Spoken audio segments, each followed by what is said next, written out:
పెళ్ళికి ముందే శారీరకంగా కలిసాం. నీ వల్లే నేను ప్రెగ్నెంట్ అయ్యాను. ఇప్పుడు అలాంటి వాడు ఈరోజు నా ఉద్యోగం మానిపిస్తున్నాడు అంటే కనుక, ఇంతకుముందు 3, 4 గంటల పాటు ఉండేటటువంటి టార్చర్, హెరాస్మెంట్ ఇప్పుడు 24 అవర్స్ కాబోతుంది అనేది నువ్వు అర్థం చేసుకోవాల్సినటువంటి అంశం. కానీ నీ కాళ్ళకు అడ్డుపడుతున్నటువంటి ఏకైక ఇష్యూ అప్పుడు, ఇప్పుడు, ఎప్పుడు కూడా, ఇప్పటికి కూడా అంత బహిరంగంగా శివతోనా అంటే కనుక ఇతని మీదే నాకు అనుమానం. ఖచ్చితంగా నీకు ఇతని మీద అనుమానం అంటే కనుక శివతో మాట్ల ఏమో ఇతనితో ఉండుండొచ్చు. ఇతనితోనేనా నీ అనుమానం అంటే కనుక ఇతను కాకుండా వేరే వాళ్ళు ఉంటే అది మీరు ఎలా చెప్తారు?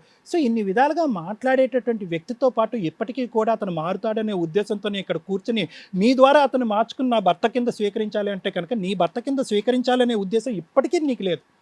నీకున్నది ఒక్కటే ఏంటంటే ఆ బిడ్డకి తండ్రిని కావాలి అనేటటువంటి ఉద్దేశంతో నువ్వు ప్రాధేయపడటమే కానీ ఇలాంటి ఇన్ని విధాలుగా ఒక ఆడదాన్ని హింసించి, వేధించి, పనులు మానిపించి, ఇంట్లో కూర్చుని పగలనక రాత్రనక హెరాస్ చేసేటటువంటి వ్యక్తులను ఇంకా నువ్వు కోరుకుంటున్నావు అంటే కనుక అతనేమో దేవుడు కాదు, అతనేమో గొప్ప వ్యక్తి కాదు. నువ్వు కోరుకుంటున్నావు అంటే ఏంటంటే ఈరోజు అందరినీ ఎదిరించి, అందరినీ కాలవేళ్ళ పడి, అందరినీ బతిమాలుకుని భర్తగా అతన్ని చూపెట్టుకున్న ఇతన్ని ఈరోజు ఆ బిడ్డకు తండ్రి కాకుండా వెళ్ళిపోతే కనుక రేపొద్దున ఆ బిడ్డకు నేను ఏం సమాధానం చెప్పుకోవాలనేటటువంటి ఏకైక ప్రశ్న గురించితో ఈరోజు అతను దుర్మార్గుడైనా, దరిద్రుడైనా, దుష్టుడైనా, అనుమానించిన, హింస పెట్టిన, ఆఖరికి నువ్వు డబ్బులు కష్టపడి మీ అమ్మ దగ్గర నుంచి డబ్బులు తీసుకొచ్చి కుటుంబాన్ని పోషించిన ఈరోజు అతను నువ్వు వద్దు అని అంటున్నాడు.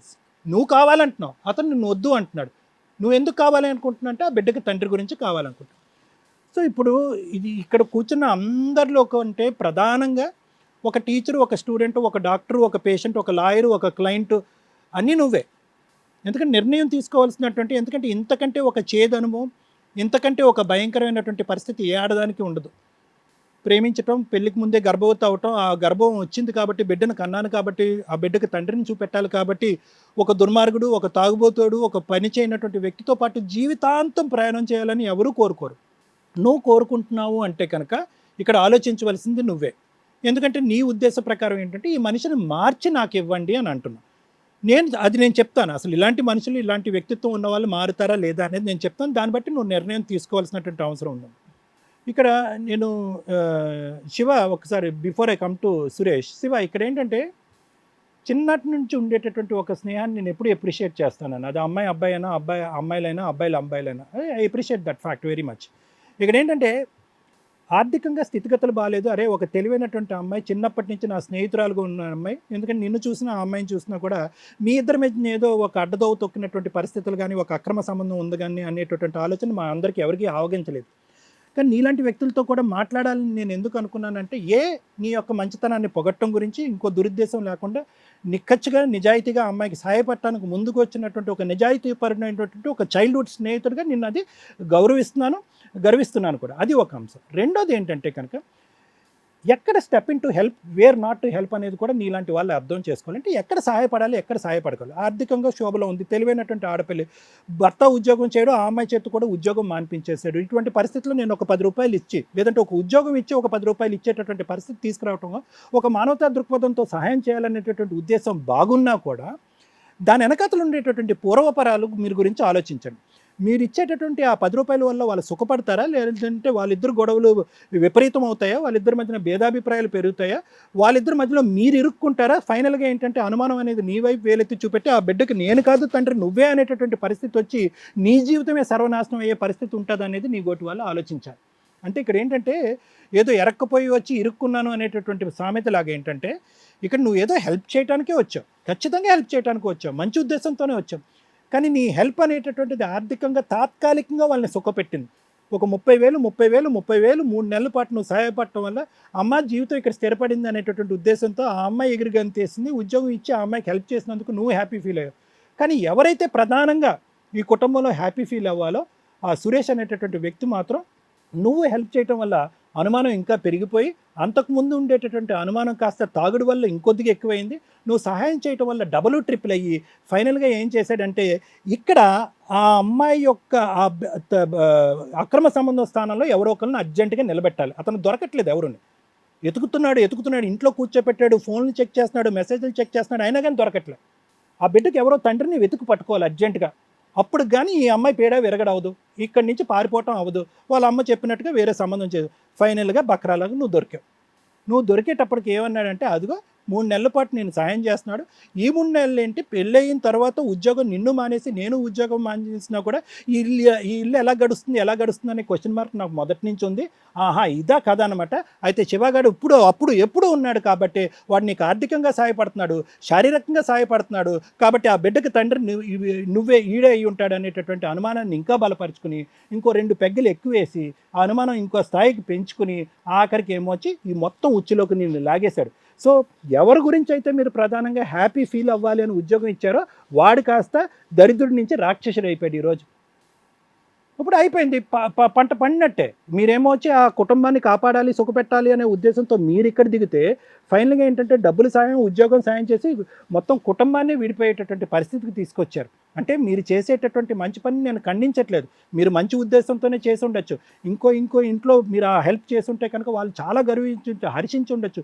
ఇప్పటికి కూడా ఇంత జరిగి నిన్ను అవమానించినా కూడా అతను భుజం మీద నువ్వు చెయ్యేసి, అరే బాబు నువ్వు ఆ అమ్మాయిని బాగా ట్రీట్ చేసుకో, మీరిద్దరు హ్యాపీగా ఉండండి, మీకు ఆర్థికపరమైనటువంటి కష్ట నష్టాలు ఏమన్నా ఉంటే కనుక నేను హెల్ప్ చేస్తానని మీరు చెప్పినా కూడా నాకు నీదేవో అక్కర్లేదు, ఆ అమ్మాయి అక్కర్లేదు, నా దారి నేను చూసుకుంటాను అనేటటువంటి వ్యక్తికి ఎందుకు హెల్ప్ చేయాలి? మీరు ఎందుకు హెల్ప్ చేయాలి? ఎవరిని సుఖపెట్టాలి? కాబట్టి నా ఉద్దేశం ఏంటంటే అతనిలో ఒకసారి నేను అతనితో మాట్లాడతా, సురేష్ సార్, ఒకే పాయింట్ నాన్న నీకు చెప్పేది. అనుమానం ముందు వచ్చిందా, తాగుడు ముందు వచ్చిందా, తాగుడు వల్ల అనుమానం పెరిగిందా అనేటటువంటిది నాకు తెలీదు. అదంతా కూడా మనం క్లియర్ కట్గా ఒకసారి కూర్చొని మాట్లాడుకుంటే మనకు అర్థమవుతుంది. ఎప్పటికీ కూడా ఒక ఆఖరి అవకాశం. అన్ని విధాల టెస్టులు పాస్ అయ్యి అక్కడ లక్ష్మి కూర్చుంది. మాకు నమ్మకం వచ్చింది, ఇక్కడ కూర్చున్నటువంటి 3 పెద్దలకు ఒక నమ్మకం వచ్చింది. ఆ అమ్మాయి చాలా నిజాయితీగా మాట్లాడుతుంది.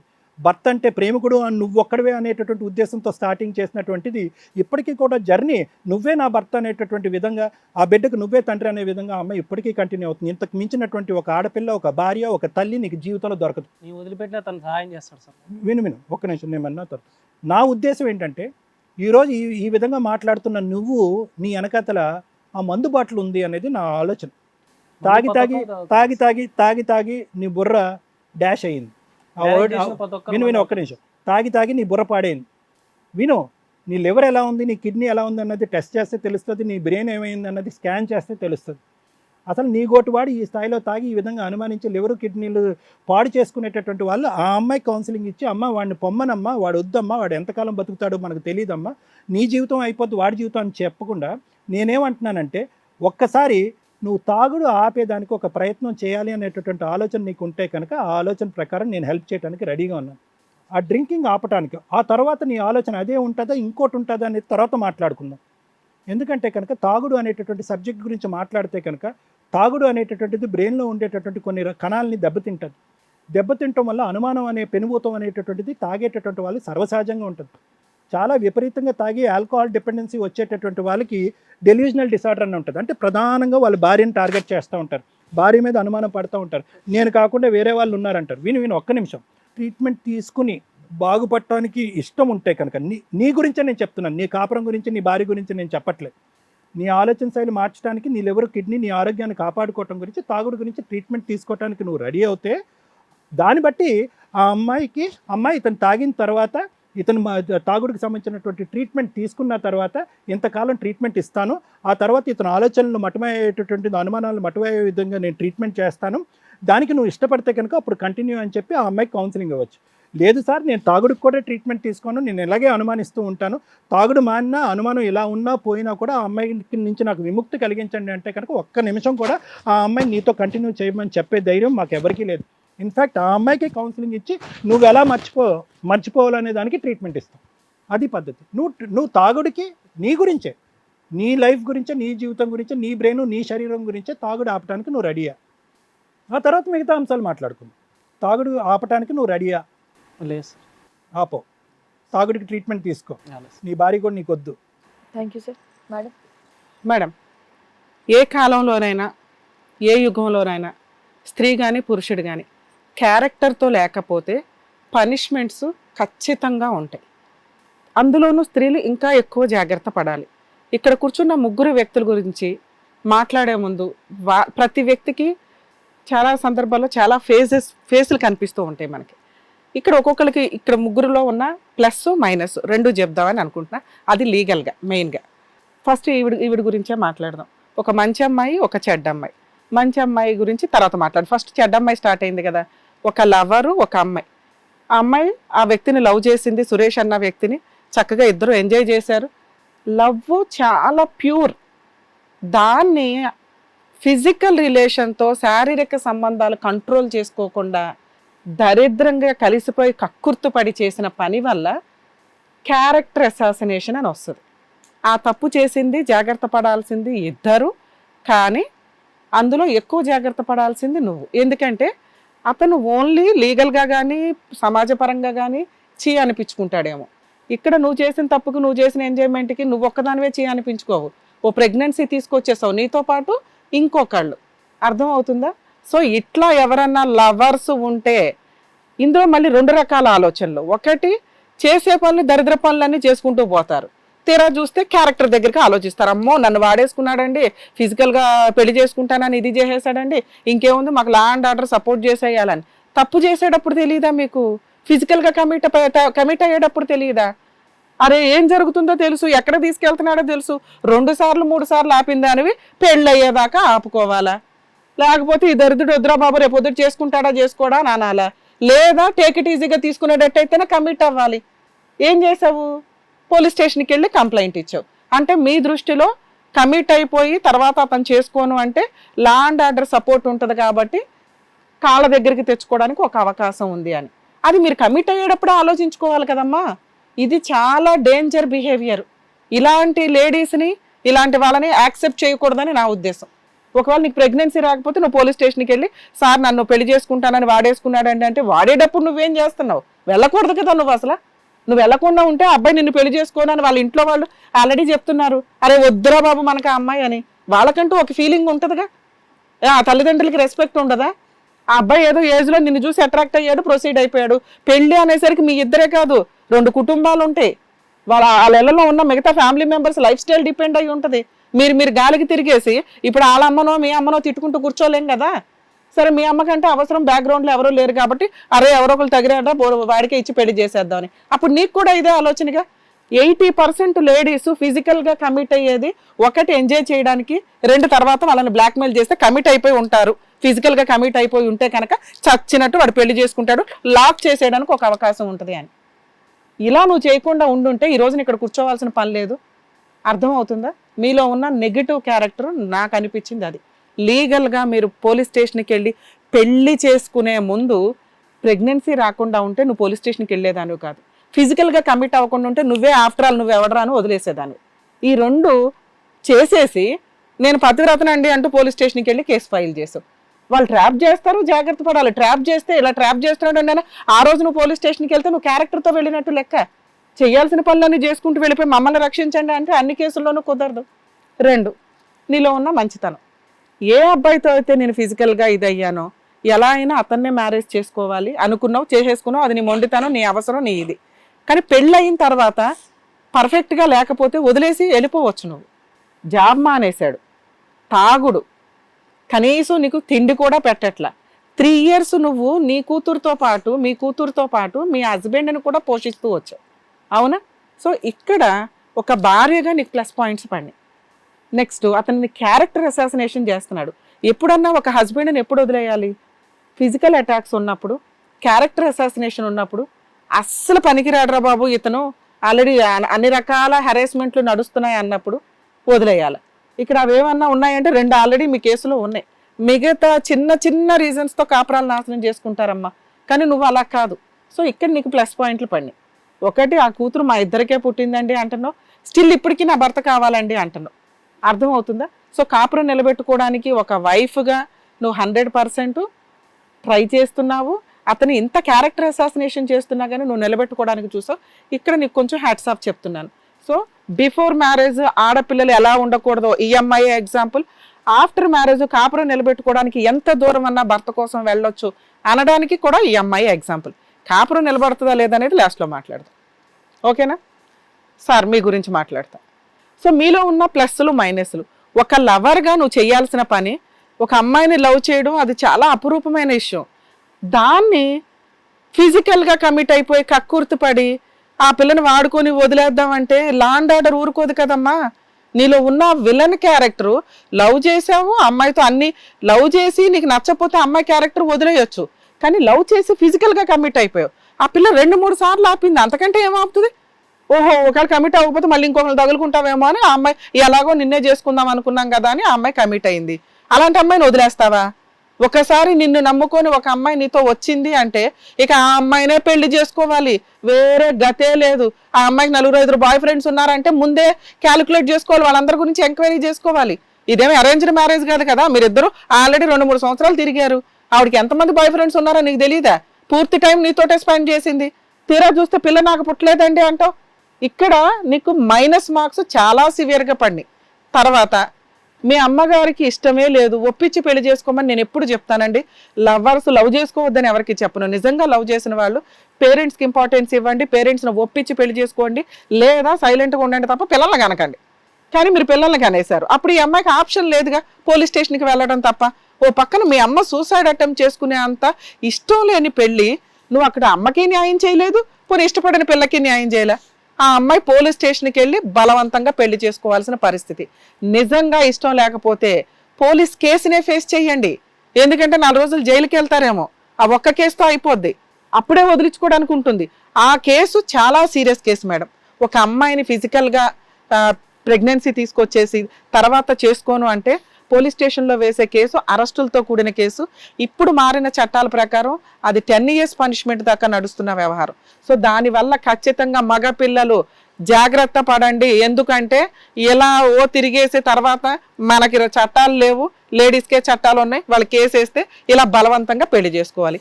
సరే బలవంతంగా పెళ్లి చేసుకున్నావు, నీకు నువ్వు ఒక చట్టాన్ని క్రియేట్ చేసుకున్నావు తెలుసా? ఏంటో కొత్తగా నీ చట్టాన్ని కూడా కొంతమంది ఫాలో అవుతారేమో, నాకు అర్థం కావట్లా. నిన్ను నువ్వు సర్వనాశనం చేసుకోవడం. ఎందుకంటే నేను సూపర్గా ఉన్న ఒక అబ్బాయిని ఈ అమ్మాయి సెలెక్ట్ చేసుకుంది, ఇష్టం లేని ఒక పెళ్లి చేసుకుంటే ఆ అబ్బాయి సంపాదించకుండా ఉంటే మెయింటెనెన్స్ రాదు, ఎదురు అమ్మాయిని క్యారెక్టర్ అసాసినేషన్ చేస్తే వదిలి వెళ్ళిపోతుందేమో, కనీసం ఆ అమ్మాయికి తిండి పెట్టకుండా ఉంటే నన్నే వదిలేస్తుందేమో. అన్ని రకాల ట్రయల్స్ వేయడానికి నీ జీవితం నువ్వు సర్వనాశనం చేసుకున్నావు. సో ఇష్టం లేని పెళ్లి చేసుకొని ఎలా జీవితాలు సర్వనాశనం చేసుకొని ఆరోగ్యాలు డ్యామేజ్ చేసుకోవడం కంటే కూడా ఆ కేసుని ఫేస్ చేయడం చాలా మంచిదని నా ఉద్దేశం. ఎందుకంటే ఫోర్సిబుల్ మ్యారేజ్లు అన్నీ కూడా 80% ఇలాగే ఎండ్ అవుతున్నాయి. ఈ రోజున సురేష్ అనే వ్యక్తి తాగుడికి బానిస అయిపోయాడు, జాబ్ చేయడం మానేశాడు, కన్న కూతురు నా కూతురు కాదని అంత హీనంగా మాట్లాడుతున్నాడు. అతనేమన్నా విలనా అంటే కాదు, ఒక బలవంతపు పెళ్లి వల్ల అతనిలో క్రూయాలిటీ బయటకు వచ్చింది. ఎలాగలాగా ఈ అమ్మాయిని వదిలించుకోవాలి, నేను సర్వనాశనం అయిపోయినా పర్వాలేదని. సో దీనికి ఫిక్స్ అవ్వకండి దయచేసి. ఇలా ఫోర్సిబుల్ మ్యారేజ్లు ఉంటే ఒక అబ్బాయి జీవితం పనిష్మెంట్తో సర్వనాశనం అతనే చేసుకున్నాడు. అర్థమవుతుందా? ఫోర్సిబుల్ మ్యారేజ్లు ఇలాగే ఎండ్ అవుతాయి. అతను నువ్వు ఏం చేసినా మారడు, అతను నువ్వు వదిలేస్తే తాగుడు మానేస్తాడమ్మా. ఓ మంచి అమ్మాయిని పెళ్లి చేసుకుంటాడు, ఒక మంచి జాబ్ కూడా చేస్తాడు. నేను రాసిస్తా 2 yearsలో చూద్దాం. నీకు అర్థమవుతుందా? నువ్వు ఇస్తున్న పనిష్మెంట్ ఏంటంటే వాడి జీవితం సర్వనాశనం చేశాడు, అతను ఇస్తున్న పనిష్మెంట్ ఏంటంటే నీకు మంచి భర్త లేకుండా ఉంచడానికి తాను సర్వనాశనం చేసుకోవడం. నువ్వు ఎంత ఉత్తమరాలు భార్యమైనా యూజ్ ఏముంది ఇక్కడ? అతను అలాగే తాగి వాళ్ళు ఎవరో ఏవో పాడైపోయి చచ్చిపోతాడేమో కానీ నీతో మాత్రం హ్యాపీగా ఉండడు, నిన్ను హ్యాపీగా ఉంచడు. నీకు అర్థమవుతుందా? సో ఇప్పుడన్నా అతనికి ముక్తినిస్తావా? లేదు అతను మారాలంటావా? అంటే మారాలి అంటే కూడా నువ్వు మంచిదాను కాబట్టి సారు నేను ఏమైనా ట్రై చేస్తాం. లేదమ్మా నాకు ఆ దరిద్రం వదిలించాడంటే ఈ స్టేజ్ మీద నువ్వు బెస్ట్ డెసిషన్ తీసుకొని ఒక వ్యక్తికి లైఫ్ ఇచ్చిన దాని అవుతావు తల్లి. ఎందుకంటే ఒక ఇష్టం లేని కాపురం అనేది జీవితాలు నీది, నీ పిల్లది, సమాజాది కూడా సర్వనాశనం అవుతుంది. మీరిద్దరూ జాబ్ చేసుకోవడానికి అవకాశం కూడా ఉంది. ఇప్పుడు అతను జాబ్ చేయనివ్వడు, అతను నాకు భార్య కావాలండి నా కండిషన్లు ఇవి అంటే అందులో ఫస్ట్ ఏముంటుందో తెలుసా? మా ఆవిడ శివాతో మాట్లాడకూడదు, జాబ్ చేయకూడదు, నా కాళ్ళ దగ్గర పడి ఉండాలి, నేను ఇలాగే తాగుతాను, ఇలాగే పిచ్చిగా ఉంటాను, ఇలాగే వాగుతా, పడి భరించమనండి అని. అలా భరించమని మేము అనలేం కదా ఈ స్టేజ్ మీద. సో నేను వీళ్ళతో మాట్లాడేలోపు మీరు కొంచెం ఆలోచించుకోండి, ఓకేనా? శివ గారు మీ గురించి మాట్లాడతాం. ఒక ప్లస్ ఒక మైనస్. ప్లస్ 100 మార్క్స్ పడిపోతాయి, కానీ మీరు చెప్తున్న మాట ఏదైతే ఉందో మేము ఫ్రెండ్స్ మీరు ఫ్రెండ్స్ కాదురా బాబు, క్లాస్మేట్స్. క్లాస్లో ఉన్న 100 మంది 50 మందిలో నువ్వు ఒక క్లాస్మేట్వి. ఆ అమ్మాయి నీకు 2-3 months బ్యాక్ కనిపించినప్పుడు తన కష్టాలు చెప్పుకుంది. మీరు మా ఫ్రెండ్ క్లాస్మేట్స్ అంతా ఫ్రెండ్స్ కాదు. ఫ్రెండ్స్ అనేవారు చాలా తక్కువ మంది ఉంటారు. 10వ తరగతి వయసులో మీరిద్దరు ఫ్రెండ్స్ లాగా తిరిగారని మేము అనట్లా, అవునా? ఇప్పుడు చెప్పండి, మీ క్లాస్మేటా ఫ్రెండా? మీకు ఒక గ్రూప్ ఉండి మీరు అందరూ సినిమాలకి వెళ్ళడం, ఒకళ్ళ ఇంటికి ఒకళ్ళు వెళ్ళడం, ఫంక్షన్లకి ఏదైనా చేయడం అట్లా ఏమన్నా ఉందా? లేదు, ఓన్లీ క్లాస్మేట్స్ మీరు. సో ఒక క్లాస్మేట్ ఒక ఫ్రెండ్కి చాలా వేరియేషన్ అవుతుంది. మీరు ఫ్రెండ్ అనడం వల్ల ఖచ్చితంగా ఒక డౌట్ రేజ్ అయిపోతూ ఉంటుంది ఇప్పుడున్న జనరేషన్కి. ఎందుకంటే సమాజం స్పాయిల్ అయిపోయింది కదా నాన్న. అక్కడ మంచోళ్ళని ఎత్తుక్కుంటూ ఉంటే పూర్తిగా బురదన్న దాంట్లో ఒక మంచోడు ఉన్నా ఆడే కనిపించడు, ఆడే తేడా అన్నట్టు ఉంటుంది. ఇక్కడ పరిస్థితి అలా అయిపోయింది. నీ మంచితనం తేడాగా కనిపించి ఒక కాపురంలో పాయిజన్ చుక్క అయిపోయింది. అర్థమవుతుందా? సో మీరు క్లాస్మేట్స్ ఒక అమ్మాయికి హెల్ప్ చేయాలనుకున్నారు, ఎవరికి హెల్ప్ చేస్తారు? వీళ్ళిద్దరూ కలిపి వచ్చి అడిగితే మీరు చేసిన హెల్ప్ ఈ రోజున ఒక కుటుంబాన్ని నిలబెట్టినట్టు అయ్యేది. మీరు హస్బెండ్ యొక్క పర్మిషన్ లేకుండా ప్రాబ్లమ్స్ ఉన్న అమ్మాయికి హెల్ప్ చేయడం వల్ల అపాత్ర దానం అయిపోయింది. అర్థమవుతుందా? సో ఇప్పుడైనా మేము మిమ్మల్ని ఏమి అనట్లేదండి. ఇలా నిజంగా భార్యాభర్తలు ఉంటే భార్యాభర్తలు కలిపి వచ్చి అడిగితే ఈ కేసులో అన్నా కానీ వీళ్ళిద్దరూ కలుస్తామంటే అతన్ని యాక్సెప్ట్ చేస్తేనే జాబ్ కంటిన్యూ చేయండి. లేదా రెండో పాయింట్, ఒకవేళ ఈ అమ్మాయి వాళ్ళ హస్బెండ్ని వదిలేస్తాను అంటే ఈ అమ్మాయి జాబ్ కోసం మిమ్మల్ని అడుగుతుంది, మీరు హెల్ప్ చేయండి. ఎందుకంటే మీరు ఇస్తున్నంత ఆఫర్ జాబ్ ఇంకెక్కడ జరగదు అమ్మాయికి. మీరిద్దరు జస్ట్ ప్యూర్ ఫ్రెండ్స్, క్లాస్మేట్స్ మాత్రమే. మేబీ ఇప్పుడు ఫ్రెండ్షిప్ కంటిన్యూ అయ్యి ఉండొచ్చు నాకు తెలిసి. సో ఈ కంక్లూజన్ అనేది ఇన్ కేసు వీళ్ళిద్దరు తీసుకునే డెసిషన్స్ మీద డిపెండ్ అయి ఉంటుంది. మీరు హెల్ప్ చేయాలా వద్దా అని మీరు ఇంటికి వెళ్ళినాక కానీ తర్వాత ఆలోచించండి. అమ్మ మీ ఇద్దరు కలిసి ఉన్నారా లేదా? మేమిద్దరం కలిసి ఉన్నాం, మీ ఆయన నువ్వు వచ్చి అడిగితే ఇస్తా. ఎందుకంటే వీళ్ళకి ఇంత మంచి జాబ్ బయట అయితే దొరకదు. కుదిరితే వాళ్ళ ఆయనకు కూడా ఇవ్వండి, మా రిక్వెస్ట్ ఇది. రెండు, ఒకవేళ వీళ్ళిద్దరూ విడిపోయారు అనేది లీగల్గా మీకు పర్మిషన్ దొరికినాక ఆ అమ్మాయి మిమ్మల్ని అడిగిద్ది, మీరు హెల్ప్ చేయాలనుకుంటే మీ క్లాస్మేట్ కమ్ ఫ్రెండ్కి హెల్ప్ చేసుకోండి. ఓకేనా? ఇప్పుడు అమ్మాయిని అడుగుతుంది, సార్ మిమ్మల్ని అడిగారండి డ్రింక్ మానేస్తారా? మంచి అమ్మాయి, బయట ఇలాంటి అమ్మాయిలు దొరకట్లా, ఆ అమ్మాయి నీతోనే ఫిజికల్గా ఉంది. మాకున్న సీనియారిటీకి నీకు అర్థమై ఉంటుంది కదా సురేష్, మీకు క్లారిటీ ఉండాలి. ఓకే, వీళ్ళంతా ఎంక్వైరీ చేసిన తర్వాతే ఎక్స్పర్ట్స్ చెప్తున్నారు మా ఆవిడ క్యారెక్టర్ అమ్మాయి అని. ఇది గుర్తుపెట్టుకోండి, మీ ఆవిడ క్యారెక్టర్ ఉన్న అమ్మాయి. రెండు, 3 ఏళ్ళు నీలాంటి వాడిని భరించడం అంటే గొప్పే. సో ఇలాంటి అమ్మాయి అయితే దొరకదు. ఫస్ట్ ఆప్షన్ మీకే ఇస్తున్నాం, ఈవిడిని ఒప్పించాలి అంటే. మీరు ఈ అమ్మాయి కావాలి అనుకుంటే మీ ఇద్దరికి అతన్ని అడిగి రిక్వెస్ట్ చేసి జాబ్ ఇప్పిస్తాము. హ్యాపీగా ఇద్దరు 50,000 శాలరీతో మీ పిల్లని పువ్వుల్లో పెట్టుకొని చూసుకోవచ్చు. తాగుడు మానిపించడానికి సార్ ఆల్రెడీ నీకు ట్రీట్మెంట్ ఇప్పిస్తాను అన్నారు, కౌన్సిలింగ్ ఇస్తా అన్నారు. మీకు ఓకేనా? లేదు మేడం నాకు ఈ పేడ వదిలించండి అంటావా? నీ దృష్టిలో ఇది పేడ? లేదు మేడం, నేను వదిలేద్దామని. Fix madam. సో ఏం చేసినా కానీ నువ్వు ట్రీట్మెంట్ తీసుకోవు. ఈ అమ్మాయిని వదిలేస్తే అన్ని మానేస్తావా? తాగుడు గీగుడు అన్ని మానేస్తావా? జాబ్ చేసుకుంటావా? ట్రై చేస్తున్నాను. సో నీకు మెయిన్ రీజన్ ఏంటంటే ఈ అమ్మాయిని వదిలించడమే ప్రాబ్లం. మిగతా అన్నీ ఆటోమేటిక్గా క్యూర్ అవుతాయి. నానా మీ ఆయన్నే నీకు బలవంతంగా తీసుకొచ్చి ఇవ్వలేవు. నువ్వు బలవంతం పెళ్లి చేసుకోవడం వల్ల అతను సర్వనాశనం అయ్యి నీ జీవితం సర్వనాశనం చేశాడు. నువ్వు ఈరోజు ఇంట్లో కూర్చొని 30,000 క్యారెక్టర్తో సంపాదించుకుంటున్నావు మంచి అమ్మాయి కింద. నీ కూతుర్ని క్వశ్చన్ మార్క్గా వేసేసాడు. అర్థమవుతుందా? నువ్వు ఇలాంటి భర్త కావాలనుకుని అతన్ని ఇంకా పోయేదాకా బతకమంటావా నీ దగ్గరే? లేదా సరే మేడం నేను మ్యూచువల్ డైవర్స్కి వెళ్ళిపోతాను, నాకు నా పిల్లకి ఏమి న్యాయం చేస్తాడో అని అడుగుతాను. తనకి ఇష్టం లేకపోతే డైవర్స్ తీసుకుంటాం మేడం. కావాలంటే నా పాపకి కొంత మెయింటెనెన్స్ కింద చూడాలి. అంతకుముందు మీ ఆవిడ జైలుకి పంపించింది కదా, ఇప్పుడు నేను పంపిస్తున్నాను జైలుకి మిమ్మల్ని. ఇక్కడ నువ్వు ఈ స్టేజ్ మీద ఒప్పుకోవాల్సింది, సారీ చెప్పాల్సింది ఎవరికో తెలుసా? మీ ఆవిడకి. నీ కూతురా కాదా? నా కూతురు మేడం. మీ కూతురే. నీ చెంపలు పగల కొట్టినా ఇప్పుడు ఒక కన్న తండ్రి అనకూడని మాట నువ్వు 3 ఏళ్ల నుంచి అంటూ ఆ పిల్లని హింసిస్తున్నావు. నీ చెంపలు పగల కొట్టినా నీకు అర్థం అవుతుందా ఎంత దిగజారి మాట్లాడాడో ఒక తండ్రి అనే పాత్ర వ్యక్తి? అలా ఎవరు మాట్లాడరమ్మా. ఒక మనిషిలో క్రూయాలిటీ ఇలా చేస్తేనే వస్తూ ఉంటాయి. అతను మంచోడే, అతనికి ఒక కుటుంబం ఉంది అనకూడదని అతనికి తెలుసు. ఎందుకంటే ఇష్టం లేని కుటుంబం అన్నప్పుడు ఇలాగే ఉంటుంది, ఇష్టం లేని పెళ్ళి అంటే ఇలాగే ఉంటాయి. ఇక్కడ నువ్వు ఎక్కడా ప్రూవ్ చేయలేని ఒక మాటను మేము ప్రూవ్ చేసి ఇచ్చాం. ఆ కూతురు మీ ఇద్దరికే పుట్టిందని అబ్బాయి ఒప్పుకుంటున్నాడు. ఓకేనా? ఇప్పుడు దాకా అట్లా అన్నందుకు ఆ పిల్లకి సారీ చెప్పు. సారీ, నేను ఇతను సహాయం చేయడం వల్ల అనుమానం. ఆ అబ్బాయి సహాయం చేసింది ఈ మధ్య, ఇంకా నీ అనుమానాలతో పని లేదు. నువ్వు ఇంకొకసారి అమ్మాయిని అనుమానం అన్నావు అంటే మొహం పగల కొడతాను మళ్ళీ. నువ్వు ఇంకా వెళ్ళి కాపురం చేయనంటున్నావు కదా, నీకే హక్కు ఉంటుంది ఇంకా మాట్లాడడానికి? నీ కూతురికి తనకి కాంపెన్సేషన్ పర్మనెంట్ ఎలిమినీగా ఇవ్వాలి. మీ దగ్గర ఏమున్నాయి ఏమి ఇస్తారు? ఆ అమ్మాయి మ్యూచువల్ డైవర్స్కి ఒప్పుకుంటుంది. మేము బయట బాండ్ పేపర్ అవన్నీ రాసిస్తాం. సెటిల్మెంట్ చేసి ఏమ్మా నా దగ్గర ఎంతో ఉండేది సెటిల్. ఏముంది? నువ్వు జాబ్ చేయట్లేదు కదా, నీకేముందో మాకేం తెలుసు? ఊరికాడ పొలాలు ఉన్నాయి మేడం లాస్ట్. ఏమ్మా మీరు ఒకసారి నేను కూడా రాసిస్తాను ఇప్పుడు bond paper. So full and final settlement చేసుకోండి. ఖచ్చితంగా మినిమం అతనుకున్న దాంట్లో 1-2 ఎకరాలన్నా పొలం యాక్సెప్ట్ చేయండి. ఎంత ఇస్తారు మీరు పొలం? వచ్చిన దాంట్లో ఇచ్చేస్తాను మేడం. నీకు వచ్చే ల్యాండ్ లో ఎంత ఇస్తావా అమ్మాయికి? అంటే 1 ఎకరం ల్యాండ్. ఇక్కడ నువ్వు ఆల్రెడీ ఒప్పుకుంటున్నావు, అది మేము బాండ్ పేపర్ మీద రాస్తాం. మీరు ఇంటి దగ్గర పెద్ద మనుషుల దగ్గర పెట్టుకొని ఆ సెటిల్మెంట్ చేసుకొని మ్యూచువల్ డైవర్స్కి వెళ్ళండి. అమ్మ 1 ఎకర్ ల్యాండ్ పాప పేరు మీద రిజిస్ట్రేషన్ చేస్తారు, నువ్వు గార్డియన్గా ఉంటావు. ఓకేనా? ఇంకెంతకంటే ఏం లేదమ్మా. సార్ కూడా అంతసేపు నీకు చెప్పింది అదే. ఒక కరెక్ట్ వ్యక్తిని చూస్ చేసుకోకపోతే ఆ వ్యక్తి సర్వనాశనం అవడంతో పాటు నీ జీవితం సర్వనాశనం అవుతుంది. ఇప్పుడు నువ్వు ఆల్రెడీ నీ కాళ్ళ మీద నువ్వు నిలబడగలిగే అంత ఉంది. శివ గారు, ఇక ఈవిడికి జాబ్ మీరు కంటిన్యూ చేయొచ్చు. అతను ఆల్రెడీ వెళ్ళిపోయి 10 days అవుతుంది.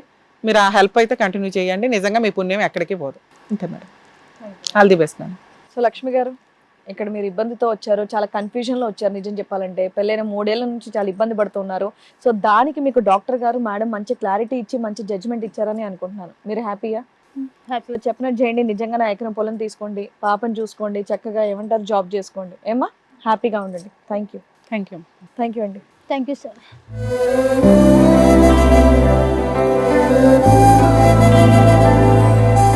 లైఫ్ అంటే ఎంత సింపుల్ అయిపోయిందో. అంటే ఫోర్సిబుల్ మ్యారేజ్లు 90% ఇలాగే ఉంటున్నాయి మేడం. తెలియక ఈ లేడీస్ ఏం చేస్తారంటే చేసేటప్పుడేమో కమిట్ అయిపోతూ ఉంటారు. తర్వాత పతివ్రత లక్షణాలన్నీ గుర్తొచ్చి పోలీస్ స్టేషన్లో కేసులు వేసి బలవంతంగా పెళ్లి చేసుకున్నప్పుడు ఒకటి ఇలా సర్వనాశనం చేయడం, లేదా వాళ్ళు సర్వనాశనం. ఇది కొంచెం చేంజ్ అయితే బెటర్. ముందే జాగ్రత్త పడితే ఇంకా బెటర్ అనేది నా ఉద్దేశం. సో లక్ష్మి గారు న్యాయం కోసం అని వచ్చారు. సో చక్కగా ఆవిడకి చెప్పి పంపించారు. Thank you so much doctor గారు. Thank you so much advocate madam. మరో కథతో మళ్ళీ కలుద్దాం.